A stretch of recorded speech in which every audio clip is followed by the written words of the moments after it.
દીકરો આવ્યો અને એ દીકરો આંસરો આવ્યો. શું સાહેબ, આ બુદ્ધિનું પ્રદર્શન આખા ગુજરાતમાં અમે તો આવું ક્યાંય જોયું નહીં. આ તમે અગાઉ નથી જોયેલું કે અહીં અકસ્માતો થશે?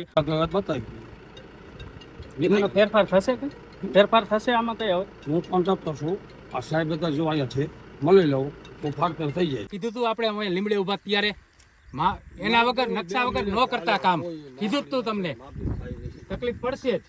નમસ્કાર મિત્રો, હળવદના ધબકાર પ્લેટફોર્મ પર આપ સૌનું હાર્દિક સ્વાગત છે.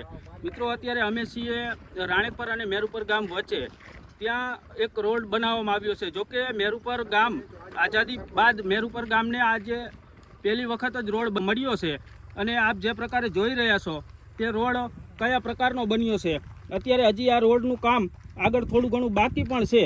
જોકે 10-12 વર્ષે આ તૂટવો જોઈએ રોડ અત્યારે તૂટવા લાગ્યો છે. જે પ્રકારે આપ ગાબડે જોઈ રહ્યા છો તે રોડ લોટ પાણીને લાદવા જેમ કોન્ટ્રાક્ટરે કર્યા હોય તેમ આ રોડ હાલ તૂટવા લાગ્યો છે. અહીં રાણેપર ગામના કેટલાક વિદ્યાર્થીઓ મેરુપર ગામે અભ્યાસ અર્થે આવતા હોય છે.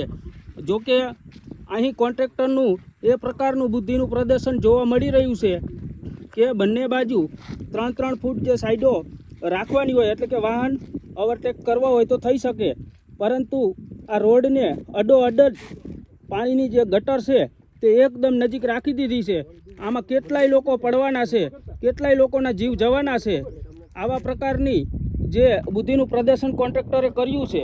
હાલ ગામજનો આપણી સાથે છે, તેમને પૂછશું કે અહીં શું પ્રશ્ન છે, આગળ જતા અહીં આ કેવી તકલીફ પડવાની છે. હવે વરસાદનું બધું પાણી આ ગટરમાં આવે. હજુ તો વરસાદ થયો નથી. એક વરસાદ થશે ને એટલે આખો રોડ ગટરમાં જતો રહેશે. બીજી વસ્તુ કે મહર્ષિમાં ભણતા, હળવદ ભણતા અમારા ગામના બધા વિદ્યાર્થી ઓલો રોડ હાલેવો નથી, ઇરિગેશનનો. દેશ આઝાદ થયો પછી પહેલી વાર અમને રોડ બનાવી આપ્યો છે. મેરુપરની પહેલી કનેક્ટિવિટી. તો હવે એ હું સવારે જ્યારે આવું ને ત્યારે બસ જાતી હોય. એટલે ભવિષ્યમાં વરસાદ થાય છે કે એમના મેં વિદ્યાર્થીવાળી બસ આમાં ખાબક છે ત્યારે કોણ જવાબદાર રહેશે? એ જ થશે. પછી અમારા ખેડૂતોના છોકરાઓ ગમે ત્યારે આમ પડવાના છે. અત્યારે વરસાદ થયા પહેલાં અને વરસાદ થાય છે એટલે તો આ રોડ આખો ધોઈ જ જવાનો, એ તો નક્કી જ છે. હમણાં એક ટ્રેક્ટરનું ટાયર ઉતરી ગયું હતું. ભલે ઘણા પ્રશ્નો થવાના. સાઈડ આપી નથી, બે બાજુ બુરાણ કર્યું નથી, સાઈડ મૂકી નથી. સાઈડ બાંધે તો ધૂળથી બાંધે. હવે ધૂળ કેટલા સમય રહે? સાચો નિયમ શું આવે કે મોટા ગળા ખાંકરા નાખવાના હોય. બધે જ્યાં સાઈડ બાંધી ત્યાં તાત્કાલિક ધૂળ નાખી દીધી. તો આ રોડ કેટલા વર્ષ ચાલશે? વર્ષો નહીં, લગભગ તો આ મહિનામાં નહીં ચાલે. હવે વરસાદ આવવાનો છે. અત્યારે થોડુંક વરસાદ મોડો હોય. જ્યારે વરસાદ આવશે ત્યારે આ રોડ નહીં હોય. આગળ કંઈક પાણીનો નિકાલ નથી રાખવામાં આવ્યો. આગળ એમને બેઠું નાલું મૂકવાનું નક્કી કર્યું છે. હવે આધુનિક સમયમાં અત્યારે મને નથી લાગતું કોઈ બેઠું નાલું બનાવતું. એ સમય વહી ગયો. અત્યારે ભૂંગરાની સિસ્ટમ છે તો પુલ બનાવે. ત્યાં કેટલાક ખેડૂતોને આગળની ઉપરની સીમમાં જો આમાંથી પાણી વ્યવસ્થિત નહીં નીકળે, એ નાલામાંથી, બેઠા નાલામાંથી, એટલે અમારા ગામની ઉપરની સીમમાં બધે પાણી ભરી જશે. અને પછી જો વધારે પાણી પ્રેશર કરે તો નીચેની સીમમાં ભરે છે. બધી રીતે નુકસાન છે. હવે આ રસ્તાને અમે 1 મહિનાથી 1.5 મહિનાથી કામ ચાલુ છે. ત્યારના કહેતા આવી કે વરસાદ થઈ જાય છે ને, આ પાણીનો ખાતરો છે. મેન પાણી બધું નિકાસાથી 25 થી 30 વાડીઓનો નિકાલ અહીંયા થાય. તો અનેકવાર રજૂઆત કરવા છતાં અહીંયા હજી એમને નાલું નથી બનાવ્યું. કાલ તારીખમાં જો વરસાદ થઈ જાય તો અહીંયા 10 થી 15 ખેડૂતના ખેતરમાં પાણી ભરી જાય એવું છે.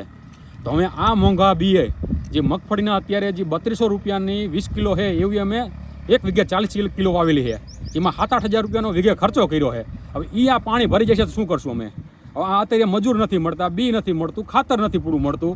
હવે જ્યાં ત્યાંથી મોંઘવારીનો લાવી અને ખેતી કરી છે.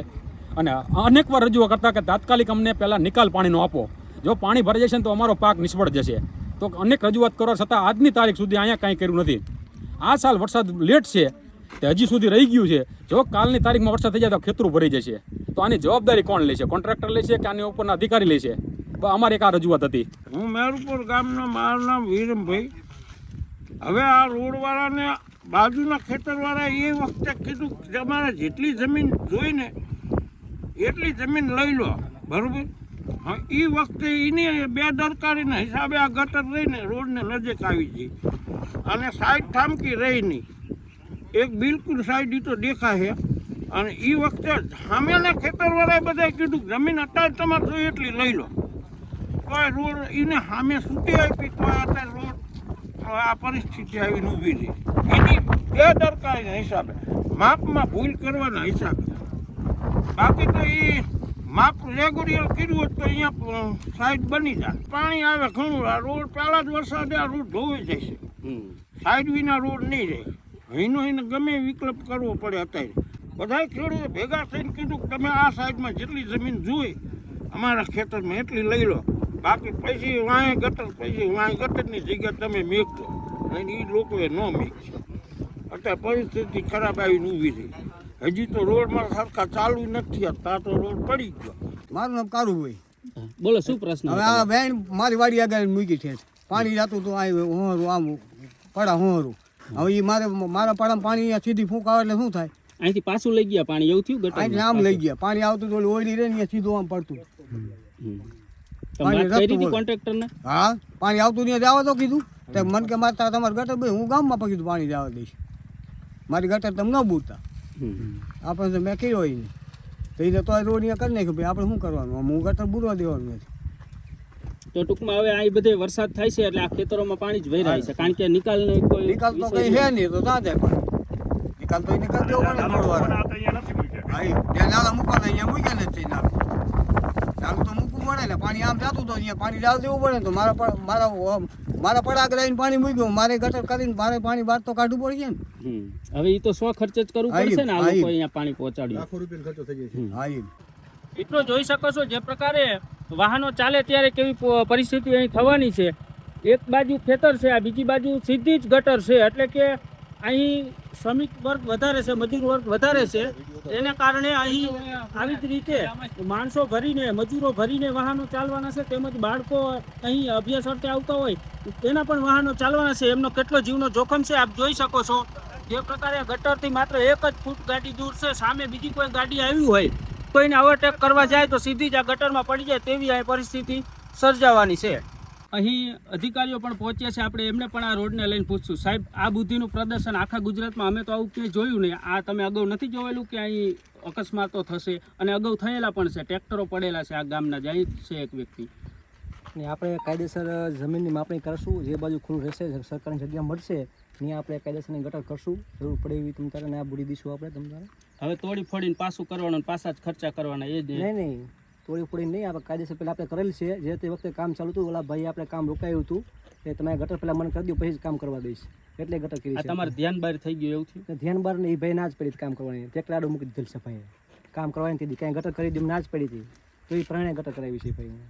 કીધું તું આપણે અમે લીમડે ઉભા ત્યારે એના વગર નકશા વગર ન કરતા કામ. કીધું તું તમને તકલીફ પડશે જ. કીધું તું તમને. અને આ સાહેબ જો એવું કહેતા હોય કે ગટર બળજબરી કરાવી, તો આ પાણીનો ખાતરો છે મેરુપર ગામના પંચાયતને પૂછી લેવાનું, પંચાયતના રેકોર્ડમાં પૂછી લેવાનું કે આ માર્ગની અંદર ચોમાસાની અંદર ભીષણ હમણાં પાણી હાલે છે. હવે એ એમ કહે કે અહીંયા આમ ગટર ના કરી તો આ ખેતરો બધા ભરી જાય તો એને શું કરવાનું?